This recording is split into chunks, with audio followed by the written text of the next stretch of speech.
Next section we're going to cover is going to be 2.15 in your CDL driver's manual, railroad highway crossings. I don't know why that's so hard for me to say. There are going to be a few questions about railroad crossings. Anytime you get a question about what are the dangers of crossing a railroad crossing, it's getting stuck on the tracks. That's the danger. They got some more stuff into it about what are your procedures if you do get stuck on the track. We'll talk about those and the different types of crossings that you're going to have, passive and active crossings. So we'll talk about that as we get to it. But you get a question that says you're driving on a dirt road. We know that you wear the road part out and the middle stays higher, and we worry about clearance there. But if I get stuck on a dirt road, I'm just stuck on a dirt road. If I get stuck on a railroad crossing, I could kill people and myself. So anytime you get a question about railroad crossings that involve that, the answer is always going to be getting stuck on railroad tracks. Railroad highway grade crossings are a special kind of intersection where the roadway crosses train tracks. These crossings are always dangerous. Every such crossing must be approached with the expectation that a train is coming. It is extremely difficult to judge the distance of a train from the crossing as well as the speed of an approaching train. 2.15.1, let's get into the types of crossings. So types of crossings, you got a passive crossing. Passive crossing is the type of crossing that does not have any specific type of control device. So a passive crossing doesn't have the arms and the bells and the lights and the whistles. It doesn't have that. It may be a marking on the road. If you look down here where it says pavement markings, right, that could be considered passive, or just a round sign with the railroad. But that's a passive crossing. There's nothing physically stopping you from getting across there. You have to slow down before you approach the track, look right, look left for trains, and go across the tracks without shifting gears until your vehicle completely crosses it. So that's how you cross a railroad without, so you go to stop. That's the special situations. I approach the track, I slow down, I look left, I look right, I don't shift across the tracks. But Merle, you didn't roll down your window. I sure didn't. That's not what it calls for. I look left, I look right, I don't shift across the tracks. Now, if you have hazardous material, passengers, school buses, yes, you have to stop. Roll down your window, look both ways. But we're not talking about that. We're talking about just your average driver. So passive crossing, again, it doesn't have the arms and the lights. Passive. An active crossing is going to have that stuff. It's going to have the cross arms, the cross bucks. It's going to have the lights and the ding. So that's an active crossing. They have physical barriers to prohibit you from getting across. Now, you still see people trying to do it. When can you cross the tracks on an active crossing? The arms go up. Can I go across now? Not yet. Not till the lights stop flashing. I told you, I gave you a challenge earlier in one of the other sections about railroad crossings. Next time you go to a railroad crossing and they had the active, the arm bars that come down and the arms go up, start counting cars. See how many get across that track before the lights stop flashing. That's a major railroad violation. It's like running a red light, but when we're talking about railroad crossings, it goes into that major violation section, right? You can't violate railroad crossings. Active crossings has a traffic control device installed at the crossing to regulate traffic in the crossing. These active devices include flashing red lights with or without bells and flashing red lights with bells and gates. When you're crossing the track, make sure you have outage. Outage is the space on the other side of the track. What most commonly happens, there may be a line of cars on the other side and you have room. You see the cars moving, so you anticipate the flow, and all of a sudden you think this vehicle over here is going to move, then you start moving and he doesn't move. You did not have outage. Make sure there's physically space on the other side of that crossing before you cross it. Don't anticipate a car moving. Make sure you have outage. Let's move into 2.15.2, warning signs and devices. Advanced warning. It's the round black on yellow warning sign placed ahead of the public railroad highway crossing. It's the round sign. Even if you see it from the back, this sign is always round. Look and listen for the train. Be prepared to stop. Be prepared to stop, right, if the train's coming. All passenger and hazmat, this is what I'm talking about. Passenger and hazmat carrying vehicle are required to stop. So if we look at figure 215 here, that's what your railroad crossing is going to look like. Okay, that's a warning sign. Up here will be a pavement marking up here in figure 2.16. It may be painted on the road. You see it on the road in front of you. That's really difficult to see in the wintertime, isn't it, if there's snow on the ground? And then multiple tracks. If you have multiple tracks, sometimes 2, sometimes 3. We live here in Wilmer, Minnesota, and we have a lot of tracks here. Each track gets its own look. So if you have 2, you have to look at this track, and you go to the other side of this track. So when you're doing your road test, it's good to talk out loud. 2 tracks, I'm looking twice. I'm looking at each track. I'm looking at each track. So each track gets its own look. These are the crossbuck signs. So where this one is round, we got crossbucks, railroad crossing, and it tells you how many tracks are there. So that's the difference in your markings. You got the flashing red light signals. You got a crossbuck here. You got a gate. You got the lights. You got how many tracks.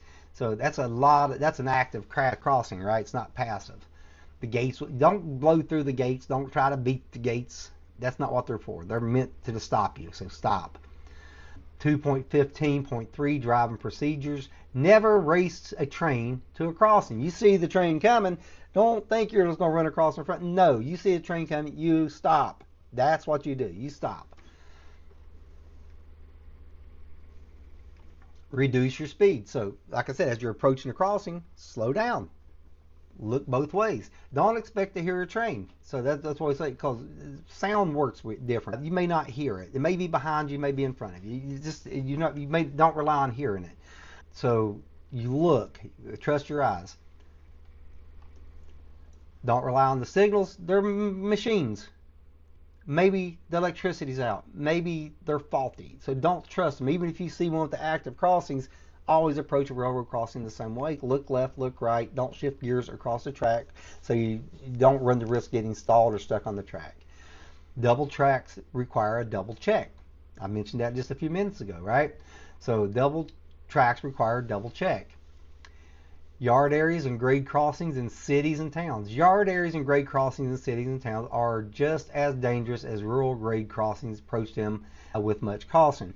Some of these trains pick up at factories and they're moving cars back and forth. So you got to be on the lookout for them. Just because you don't, I haven't seen one the past 10 times I came here and all of a sudden they're getting loaded. We have one right down the road here in Wilmer for Western Steel over here, and all the time you got trains backing into their plant over there to load up their steel. So be careful in the regard. If there's a track there, treat it as if there's a train on it. Stopping safely at railroad crossing. Now here's where we're going to get a lot of questions. We know the difference between passive and active. Passive is no machines. Active is the machines. Stopping safely at a railroad crossing. A full stop is required at grade crossings whenever the nature of the cargo makes a stop mandatory under state and federal regulations. What type of cargo? Hazardous material, passengers. Yes, passengers is cargo when you're talking about buses, when the nature of the cargo requires it. When stopping, make sure, check for traffic behind you while stopping gradually. Use the pull-out lane if available. Turn on your four-way emergency flashers. All right, so if you have a cargo that it requires you to stop, you stop, put your four-ways on. This is when you might roll down your window, look left, right before you cross. Stop far enough back to where you're able to shift gears before crossing. You don't want to shift gears on top of the track.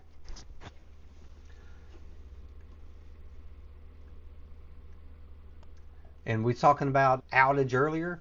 Never permit traffic conditions to trap you in a position where you have to stop on the tracks. And be sure you can get all the way across the tracks before you start across. So make sure there's physical room on the other side before you even start going across.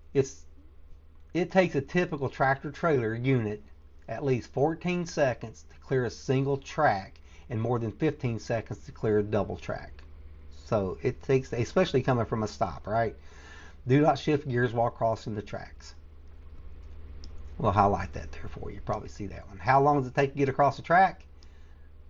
14 seconds for a single, 15 seconds for a double track. Might want to remember that. And you definitely want to come back, and I can just highlight that. Never race a train, right?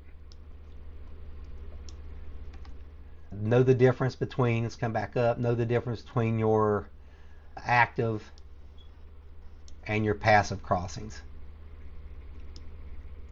What is a crossbuck? A crossbuck are pretty much two boards with railroad crossing. This is a passive yellow sign. This is a crossbuck. Those are the types. Wigwags would be the old school where they could go back and forth. You might not see that on a test, but on the old test it used to be there. It's moved to 2.15.6, special situations. Be aware, these trailers can get stuck on raised crossings. Remember we was talking about not all roads are level. Sometimes you come up and over the crossing. We've all been across those. When you have a tractor trailer, it pivots this way too, so your tractor set brings your landing gear closer to the ground. So whenever you're doing your pre-trip, make sure your landing gear is fully raised to help avoid this. Some types of trailers, they're very low to the ground. And I'm sure all of you have seen some of these railroad crossings. You see a lot of gouge marks, a lot of asphalt torn up before and after the tracks where these low slung trailers come across there and drag across there. If you've ever seen one stuck on a track, it's not pretty, it's dangerous. Low slung units, low boy, car carriers, moving van, possum belly, livestock trailers, single axle trailer pulling a long trailer with its landing gear set to accommodate a tandem axle trailer. So these are situations where you more likely to get stuck on tracks. If you don't know whether you can get across the track or not, don't think you're going to get a running start. Stop, get turned around, they'll find you another crossing. That's the safest thing to do, okay?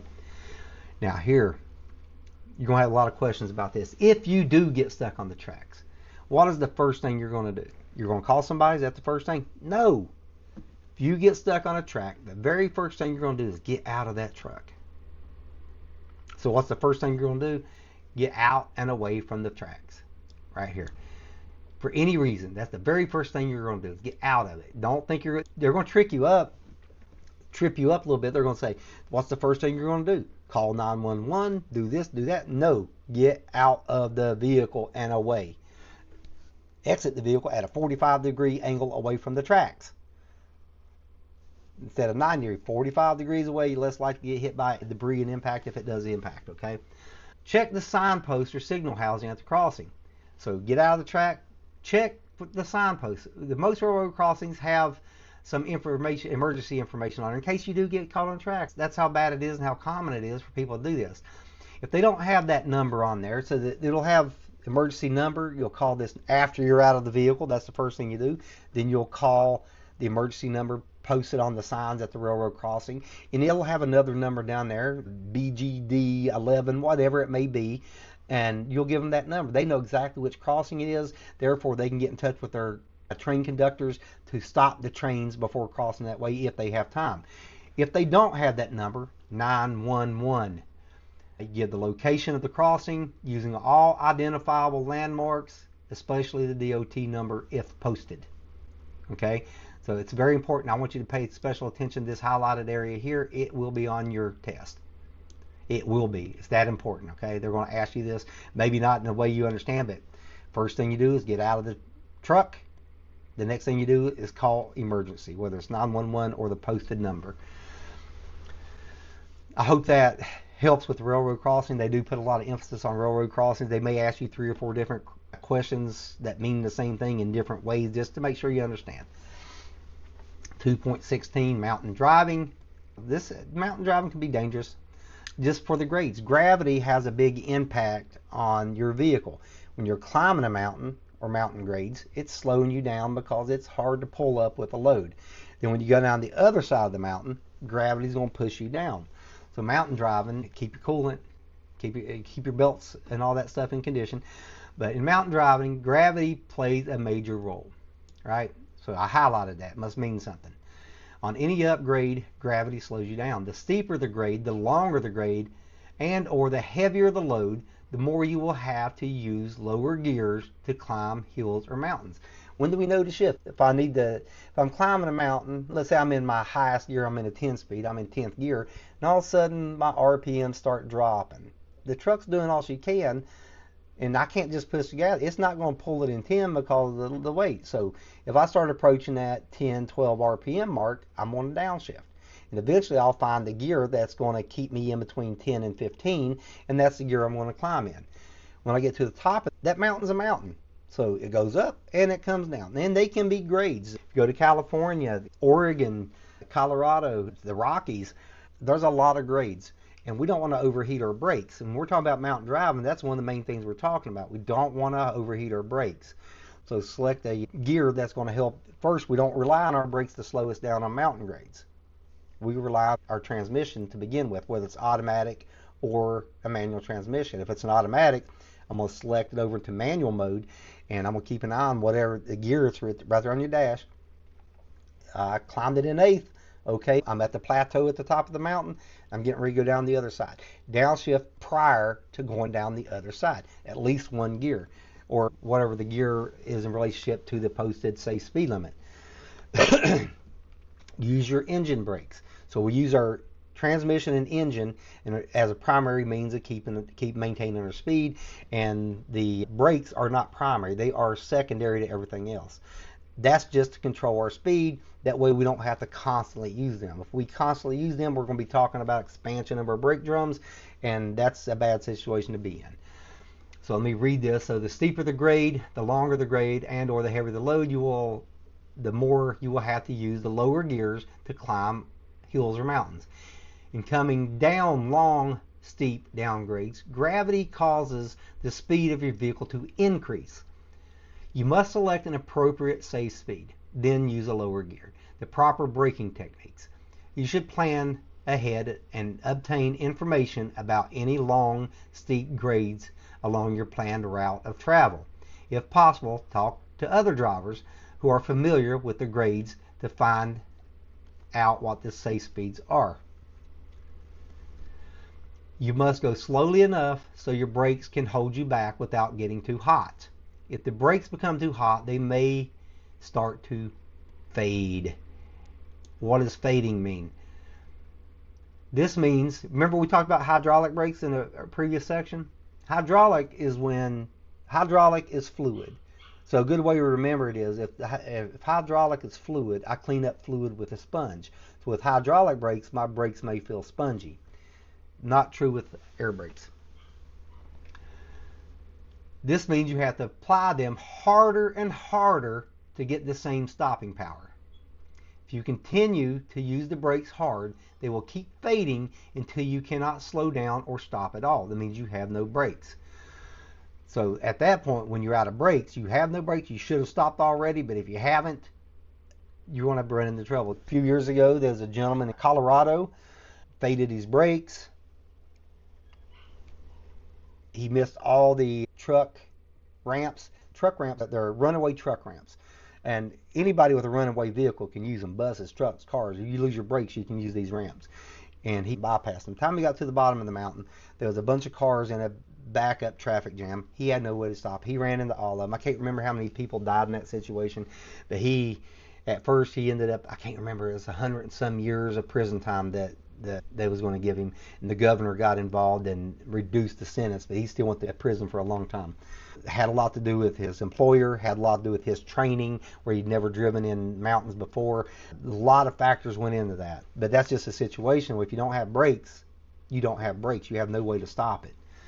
So again, know what brake fading is. Brake fading is expansion of the drums, and what that means is I've had my foot on the brake for so long that it put pressure on the inside of my drums, and when metal gets hot, it gets soft. I'm pushing pressure on my brake pads, the linings, and I'm forcing outward pressure. Well, that drum's getting hot. Well, as it's getting hot, it's getting soft, and it's starting to stretch out that drum, hence the expansion. And now, when I push my brakes, the pads are having to travel further, so I'm having to push my brake pedal harder. If you find yourself having to push your brake harder than you did before, get somewhere and pull over and stop, hopefully on level ground. Chalk your tires. Don't set your brakes while they're hot if you can avoid it, because what you've done is they were this size and now they're bigger. If you set your brakes and they're still hot, the brake linings and pads only push from two sides. So now when they cool off, they're going to cool off in the shape of an egg. So your rims, all of your drums, not your rims, but all of your drums are out of round now. Now they're all destroyed. If you let them cool off and they're not cracked or damaged, you'll just have to do a brake adjustment as long as they're round. You'll have heat fractures, but heat fractures are heat fractures, they're not cracks. Let's keep that in mind what fading is. You're stretching the drums, you're expanding the drums. 2.16.1, select a safe speed. The most important consideration is to select a speed that is not too fast for the total weight of the vehicle and cargo, length of the grade, steepness of the grade, road conditions, and weather. This is not the first time we talked about selecting safe speed. You probably won't see that question on your test. It's common sense. Here you will see it. When do you downshift? We talked about downshifting. There's two important times to know when to downshift. Before entering a curve and before going down the hill. It doesn't say during going down the hill. It doesn't say when you're halfway down the hill. It says before going down the hill. So that's when you're going to select that gear. Shift the transmission to lower gear before starting the keyword down the grade. Do not try to downshift after your speed is already built up. You will not be able to shift. You may not be able to shift into a lower gear. With older trucks, the rule for choosing gears is to use the same gear going down the hill that you would need to climb it. However, the new trucks have low friction parts, streamlined shapes for fuel economy. They may also be more powerful engines. This means they can go up the hills in higher gears and have less friction and drag to hold them back going down hills. For that reason, modern drivers may have to use lower gears going down the hill than it would be required to go up the hill. You should know what is right for your vehicle. So the rule of thumb is whatever hill, and it's not written in law, it's not written on this page, but every truck driver is going to tell you the same thing. The rule of thumb is minimum, whatever it took you to climb the hill, downshift at least one prior to going down the hill. Sometimes you'll shift two, depending on the safe speed. So keep that in mind. But the rule of thumb is at least one going down the other side. Now we're getting to the section I've been trying to get to, and we finally got there. We're talking about brake fading or failure, 2.16.3. Brakes are designed so brake shoes or pads rub against the drum or disc to slow the vehicle. Braking creates heat, but brakes are designed to take a lot of heat. However, brakes can fade or fail from excessive heat caused by using them too much. So you need to know what this little segment here, this little paragraph is. Brake fading is also affected by adjustment. To safely control a vehicle, every brake must do its share of the work. We have multiple axles. All the brakes need to work evenly, so they all have to be adjusted properly. Brakes out of adjustment will stop doing their share before those that are in adjustment. The other brakes can then overheat and fade, and there will not be enough braking available to control the vehicle. Brakes can get out of adjustment quickly, especially when they are used a lot. Also, brake linings wear faster when they are hot. Therefore, brake adjustments must be checked frequently. So when do you make brake adjustments? When you find them out of adjustment. When do you find them out of adjustment? During pre-trip inspection. Modern trucks have automatic slack adjusters. And when we do our air brake test, it's very important you do these air brake tests every day, because automatic slack adjusters, that's what it means, taking up the slack. You wear material off of the pad, creates slack. It works like a ratchet wrench. So click, turn back, right? When it gets to that point where you can get one more click out of it, it brings it right back into adjustment. When you use your brakes, because we use much downshifting and our engine power to slow ourselves down, and we don't rely solely on our brakes, they can get out of adjustment quickly. Even though they're automatic, they're adjusted by using them. And if you do your brake test in the morning, your 4-step brake test, your governor, your apply, your low air warning lights, and your tractor protection valve or your emergency brakes test, we're pushing on these brakes hard and we're using them hard, and that's helping you keep them adjusted on a daily basis. If you don't do your air brake test daily and use your brakes effectively, your brakes are going to get out of adjustment quickly. If they are out of adjustment, can we adjust them? Yes. The only folks that can give you an adjustment class and give you a card saying you have the adjustment are your employers. They'll give you the card. If if they give you the class and the card, you are allowed to adjust your brakes. But our automatic slack adjusters, sometimes if they're automatic slack adjuster out of adjustment and you're authorized to do brake adjustment, do your brake adjustment, but note that a slack adjuster is getting worn out, it needs to be replaced. So that would go on your DVIR, your driver vehicle inspection report, that it needs to be replaced. You can still use them, it's an adjustment, you've adjusted them, but you're having to do it manually. So make sure you get those fixed. Proper braking techniques, 2.16.4. The use of brakes on long and or steep downgrade is only a supplement to the braking effect of the engine. So we've talked about this several times, so I hope you don't miss it on your test. We don't use that as our primary means to slow the vehicle. We use the transmission and the engine brakes. Once the vehicle is in the proper low gear, the following are proper braking techniques. Apply the brakes just hard enough to feel a definite slowdown. So we're controlling the rate, we feel it slowing down. When your speed has been reduced to approximately 5 miles per hour below your safe speed, then you can release your brake. This is going to be a question on your test. I'm not sure how they're going to ask it, but this is going to be a section that they're going to talk about. So because we're using them not as our primary means to slow the vehicle, we are using them as a supplement. Safe example, safe speed limit 35 miles per hour. My engine brake is engaged, my transmission is right, my RPM, my speed is creeping up to that safe speed of 35 miles per hour. When it hits 35 miles per hour, I'm going to gently push those brakes until I feel it slow down, and I'm going to push it down gradually to 5 miles per hour less, so that'd be 30 miles per hour. It could be a different scenario, it could be 45, but remember, if you reduce the speed by 5 miles per hour, take your foot off the brake and let the engine and the transmission and the engine brake do its job back up to 35. By doing it this way, we're not constantly using our brakes. We're not having steady pressure on it. It's allowing that brakes to cool off and breathe in between utilization. So this will be on your test for sure. And if it keeps doing it, just repeat the steps, right? And here's the example I'm trying to give you, but maybe they wrote it out better than I did. For example, if your safe speed is 40 miles per hour, you would not apply the brakes until your speed reaches 40 miles per hour. You now apply the brakes hard enough to gradually reduce your speed to 35 miles per hour. Remember that 5 miles per hour less. And then release the brakes. Repeat this as often as necessary until you reach the end of the downgrade. Escape ramps. Escape ramps, if you've been in mountains, you've probably seen some of these, not knowing what they're for. They're for vehicles that don't have brakes. Trucks, buses, cars, anybody that loses their brakes are allowed to use them. Have been built on many steep mountain downgrades. Escape ramps are made to stop runaway vehicles safely without injuring drivers and passengers. Escape ramps use a long bed of loose, soft material to slow a runaway vehicle, sometimes in combination with an upgrade.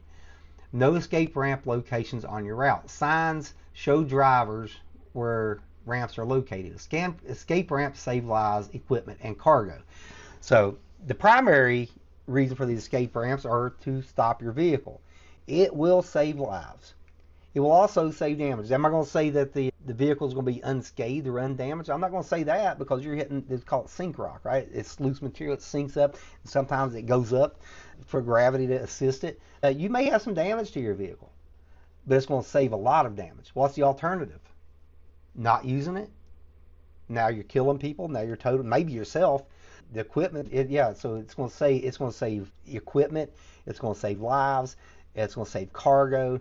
I had a recruiter from Schneider Trucking Company came to my school, and he was telling us about one of their drivers that had to use an escape ramp.